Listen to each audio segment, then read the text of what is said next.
did.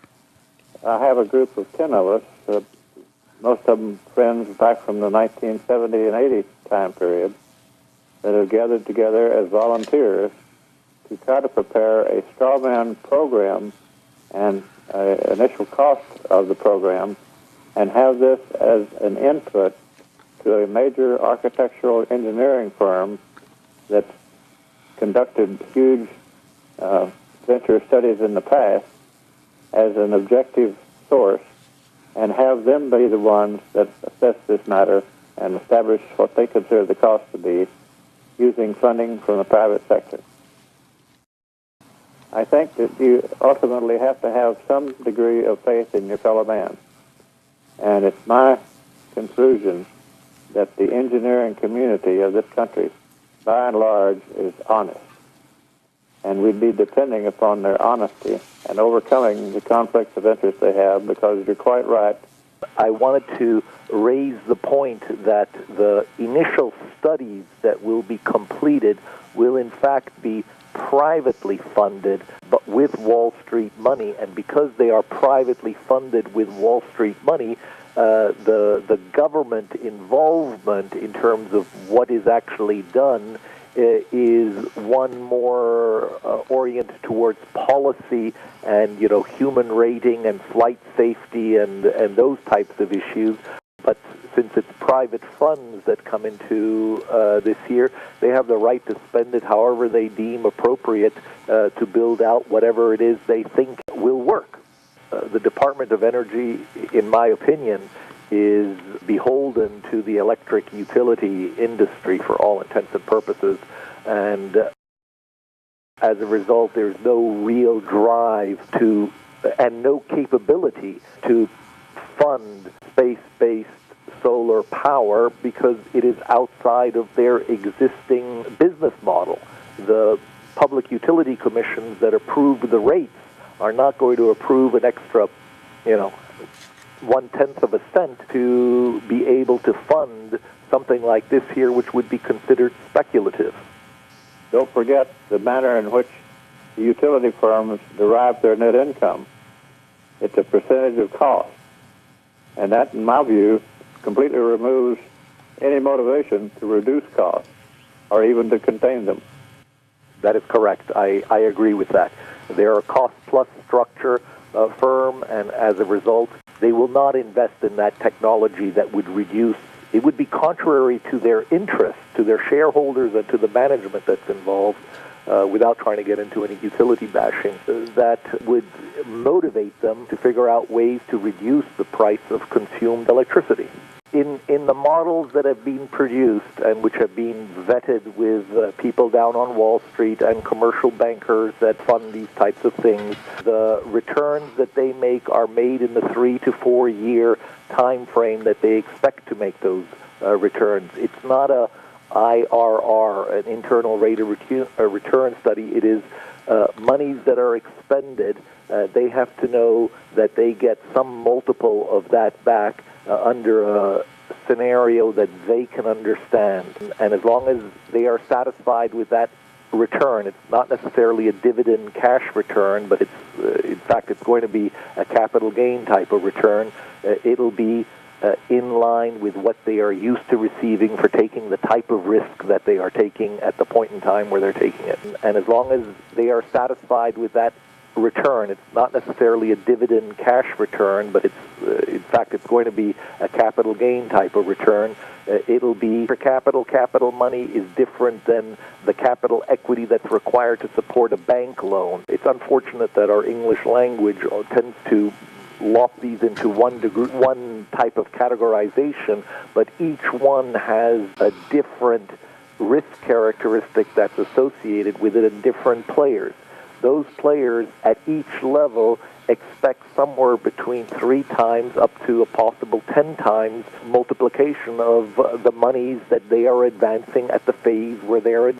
It's important to me, and I believe to the Department of Defense and many other people, that this be a proposition that brings in international partners, but is clearly led by the United States of America. That's my dedication, and I intend to do everything in my power to keep it that way. the aspect of determining the political will of our government to proceed with that is clearly very important.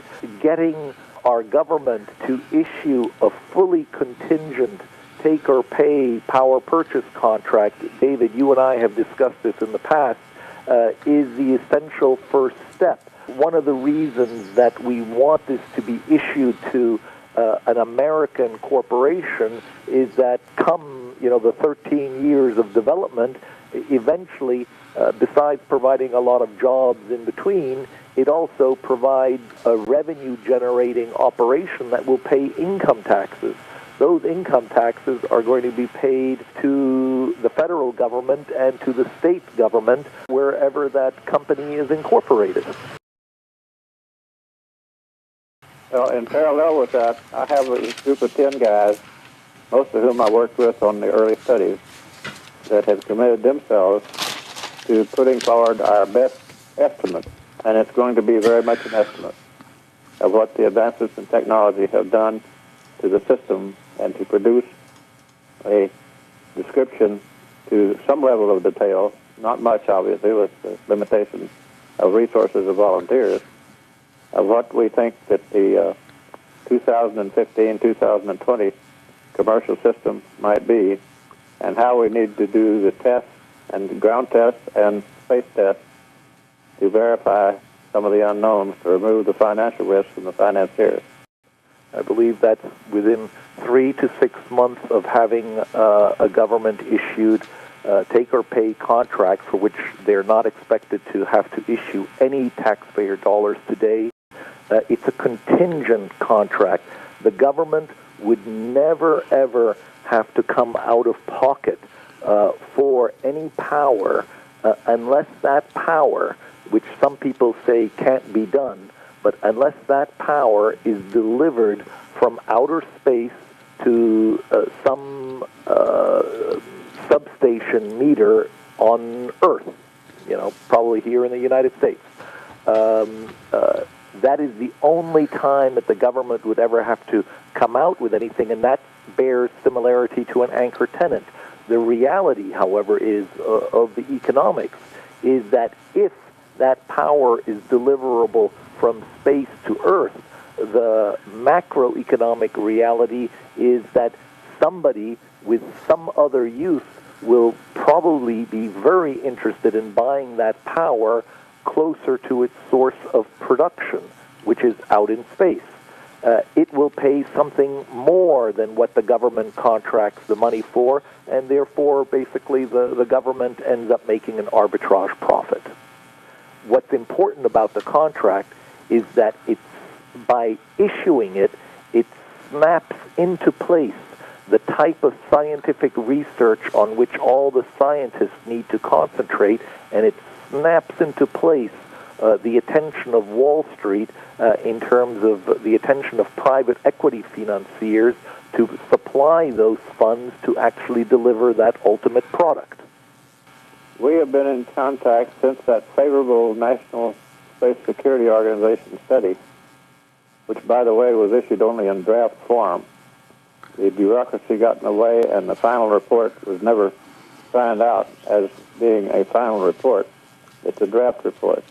But we have a number of young, vigorous officers that are pursuing it very strongly, and at least one of them, that I don't think I should name, is very interested in procuring the power to provide megawatts, like 10 to 20 megawatts of power, for offshore installations, where today we expend vast quantities of money and lives delivering diesel oil to provide the power. It's a tremendously large uphill battle. I think there are so many parties.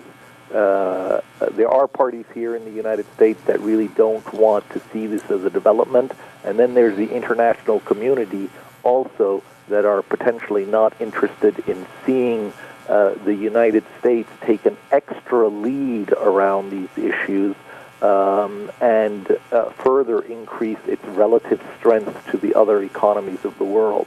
So I think there are a lot of political forces that come into play that really don't want this development, and that is where the sweet smell of the future income tax dollars which will be created on here, and the sweet smell of the economic activity that will take place has to overcome the stench of the people who don't want this here to take place. And we came up with a concept we call Star Booster that has the potential for achieving the cost we want for our development sum that John assures me could be a part of the package that he's putting together. And this work has ended for Starcraft boosters because we failed to get the investment capital needed to take advantage of a Phase 2 SBIR that we'd won from the Air Force. And that work has been picked up by the Air Force to Wright-Patterson, and now underway with contracts to an outfit in Atlanta, Georgia. It's a very competent group that has essentially reinvented Star Booster, and I think that the Air Force is very apt to develop it for their own benefit. But if they do not do so promptly, John has assured me that the resources to do so are going to be available to us. And it's my conviction that at the high launch rates we're talking about, that we will develop, design, and build a sufficiently large fleet to do this, and we'll probably do our launching from equatorial launch sites in order to have the launch windows we need to achieve the mission. The U.S. government made the choice a number of years back to build the Evolved Expendable Launch Vehicle, and as a consequence, we now have the major players in the aerospace industry fighting like crazy to maintain their market position and buy more of these things, which are not capable of giving us the kind of cost reductions we must have. That can only be done, in my opinion, with fully reusable two-stage launch systems. There are people that are trying to make a single-stage launch system work because of its inherent simplicity, but that's a more difficult task. But we know how to build a two-stage vehicle today that can do the job, and I'm convinced can do it at the kind of cost that would be acceptable. Once we get a critical mass and an assured number of launches, the cost per launch will go down, and I think you just mentioned that. The other aspect that's very important to understand is that the funding schemes around which we're talking about private industry coming into this year are in fact not beholden to the total launch cost. It doesn't need to be marginally perfect the first time around. Eventually it needs to become perfect and more efficient, but the actual infrastructure costs and the launching costs that are associated with it are not what drive the development and the deployment of the power. At the end of the day, it's the revenues and the revenues that come from the exploitation of a space-based resource, i.e. sunlight. That's what drives this here, and eventually the other factors.